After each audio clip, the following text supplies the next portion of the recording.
ओम नमो भगवते वासुदेवाय नमः। ओम नमो नारायणाय नमः। ओम नमो भगवते वासुदेवाय कृष्णाय नमो नमः। बंधुजनों, भक्तजनों, आप सभी का आपके इस चैनल ब्राह्मण देव कन्या पर बहुत बहुत स्वागत है।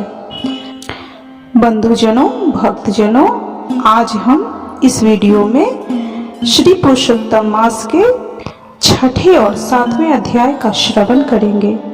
तो बोलिए ओम नमो भगवते वासुदेवाय नमः। ओम नमो नारायणाय नमः। जय श्री कृष्णा, जय श्री कृष्णा, जय श्री कृष्णा। नारद बोले, हे पाप रहित, विष्णु भगवान ने गोलोक में जाकर क्या किया, सो कृपा करके मुझसे कहिए। श्री नारायण कहने लगे कि हे नारद, श्री हरि विष्णु भगवान जब अधिक मास सहित गोलोक में गए तो वहां क्या हुआ सो मैं तुमको सुनाता हूँ। गोलोक में मणियों के खंभों से सुशोभित भगवत धाम, जिसमें मनोहर ज्योति स्थान दावानल के समान विष्णु भगवान ने दूर से ही देखा। उस तेज से नेत्र मूंद गए। फिर अधिक मास को भगवान पीछे करके कुछ थोड़े से नेत्र खोलकर धीरे धीरे आगे बढ़े। जब उस स्थान के पास पहुंचे तो अधिक मास सहित श्री हरि विष्णु बड़े प्रसन्न हुए। द्वारपाल ने इनको नमस्कार किया। रत्नों के सिंहासन पर गोपियों के बीच में बैठे हुए श्री कृष्ण को रमानाथ श्री विष्णु जी ने नमस्कार किया। फिर श्री हरि विष्णु ने कांपते हुए मलमास को श्री कृष्ण के चरणों में डाल दिया। तब श्री कृष्ण भगवान कहने लगे कि यह कौन है और इस गोलोक में किस लिए रोता है? क्या इसका दुख कोई नहीं दूर कर सकता? श्री नारायण कहने लगे कि हे नारद, गोलोकनाथ के वचनों को सुनकर नारायण भगवान ने आसन से उठकर आदि से अंत तक मलमास का सब वृत्तांत सुनाया। इस प्रकार दुख रूपी जला हुआ यह मरने को तैयार हुआ। तब दूसरे दयालु पुरुषों से प्रेरित किया गया यह मेरे पास आया। हे ऋषिकेश, मेरी शरण में आकर दुख जाल से घिरा हुआ बारंबार रोता हुआ और कांपता हुआ यह सब कहने लगा, इसके महादुख को आपके बिना कोई निवारण नहीं कर सकता, इसलिए इस स्वामी रहित को हाथ पकड़कर आपके पास लाया हूँ। इस प्रकार श्री हरि विष्णु भगवान कहकर हाथ जोड़कर श्री कृष्ण भगवान के आगे खड़े हो गए। इतनी कथा सूत, शौनक आदि ऋषि कहने लगे कि हे सूत जी, विष्णु और श्री कृष्ण का संवाद सब लोगों के लिए उपकार करने वाला है। गोलोकवासी श्री कृष्ण ने क्या कहा और क्या किया उसको विस्तार पूर्वक कहिए। इस प्रकार पुरुषोत्तम मास अधिक मास का यह छठा अध्याय संपन्न हुआ। तो बोलिए ओम नमो भगवते वासुदेवाय नमः। ओम नमो नारायणाय नमः। जय श्री कृष्ण, जय श्री कृष्ण, जय श्री कृष्ण। भक्तजनों, बंधुजनों, अब हम सातवें अध्याय का श्रवण करते हैं। तो बोलिए जय श्री कृष्ण, जय श्री कृष्ण, जय श्री कृष्ण। सूत जी कहने लगे कि हे ऋषियों, जब विष्णु भगवान मलमास का अपार दुख कहकर चुपचाप आसन पर बैठ गए तो श्री कृष्ण ने विष्णु को जो गुप्त वचन कहे वह मैं तुमसे कहता हूँ। श्री पुरुषोत्तम बोले कि हे विष्णु, आपने बहुत अच्छा किया जो मलमास का हाथ पकड़कर यहाँ पर ले आए। इससे लोक में महान कीर्ति पाओगे। जिसको तुमने स्वीकार किया उसको मैंने भी स्वीकार कर लिया। इसको मैं अपने समान ही करूंगा। गुण, कीर्ति, ऐश्वर्य, पराक्रम, भक्तों को वरदान, मेरे समान सभी गुण इसमें होंगे। जैसे मैं लोक में प्रसिद्ध हूँ वैसे ही यह भी पुरुषोत्तम मास नाम से विख्यात होगा। जो गुण मुझ में हैं वही मैंने इसको दिए हैं।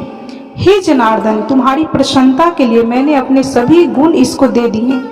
यह पुरुषोत्तम के नाम से जगत में विख्यात होगा और मेरे समान होकर सब मासों का स्वामी होगा। अब यह जगत का पूज्य, जगत के नमस्कार करने योग्य होकर पूजनीय होगा और पूजने वालों का दुख दरिद्रता का नाश करेगा। सब मास इच्छा वाले हैं, मैंने इसको इच्छा रहित किया। मनुष्यों को मोक्ष देने वाला अपने बराबर मैंने इसको किया। जो कोई इच्छा रहित या इच्छा वाला इसको पूजेगा वह अपने किए कर्मों को भस्म करके निसंशय मुझको प्राप्त होगा। हे गरुड़ ध्वज महाभाग्यशाली यति ब्रह्मचारी महात्मा निराहारी भी मेरे परम स्थान को प्राप्त नहीं होते हैं, परंतु पुरुषोत्तम के भक्त मास भर में जन्म मृत्यु से रहित हो बिना परिश्रम के ही हरि के पद को पा सकते हैं। सब साधनों में श्रेष्ठ, सब काम तथा अर्थ को देने वाला यह पुरुषोत्तम मास स्वाध्याय योग्य है।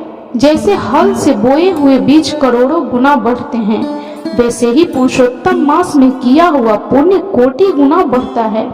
कोई चातुर्मास के व्रतों द्वारा स्वर्ग में जाकर वहां के भोगों को भोग कर फिर इस पृथ्वी में आते हैं, किंतु जो पुरुषोत्तम का आदर से विधि पूर्वक सेवन करता है वह अपने कुल का उद्धार करके मुझको ही प्राप्त होगा। जो महाज्ञानी मनुष्य इस मास में जप दान आदि नहीं करते और अच्छे कर्म नहीं करते, देव तीर्थ तथा ब्राह्मण से बैर करते हैं, वे दुष्ट भाग्य पर जीने वाले हैं।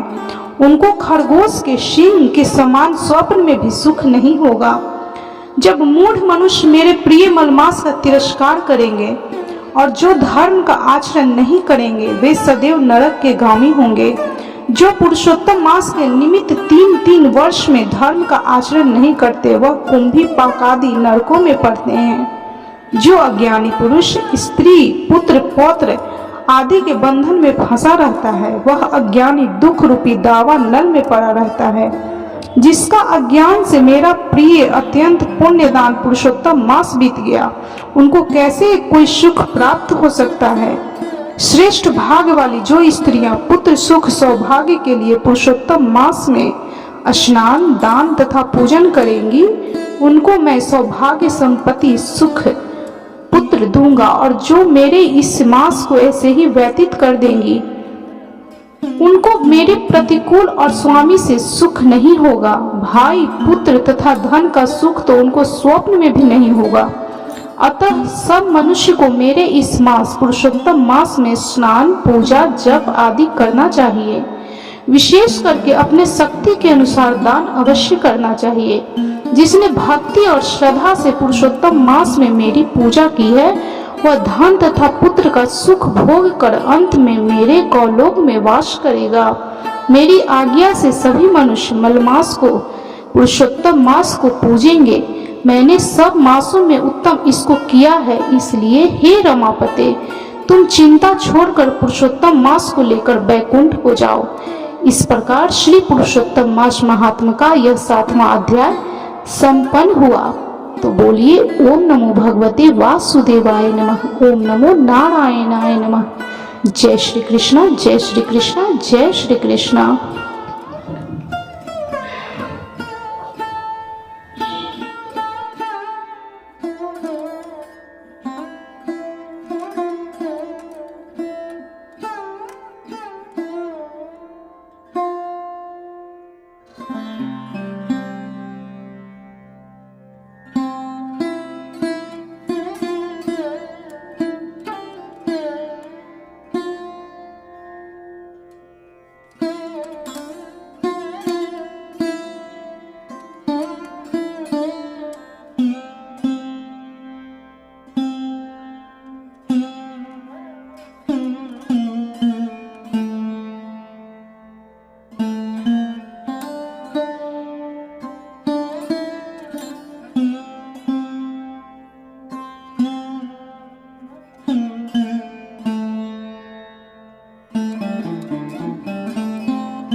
इस कथा को सुनने से आपके जीवन में सुख शांति और समृद्धि आएगी। आपके सभी पापों का नाश होगा। घर से दरिद्रता दूर जाएगी माँ लक्ष्मी, आप पर प्रसन्न होंगी, श्री हरि विष्णु का आशीर्वाद प्राप्त होगा। यदि यह वीडियो आपको अच्छी लगी हो, यह कथा अच्छी लगी हो, तो कृपया वीडियो को लाइक शेयर और सब्सक्राइब जरूर करें। यह उत्तम वृतांत सभी कामनाओं को अवश्य पूरा करता है। जय श्री कृष्णा। इस प्रकार इस चरित्र को पढ़ने व सुनने वाला ज्ञान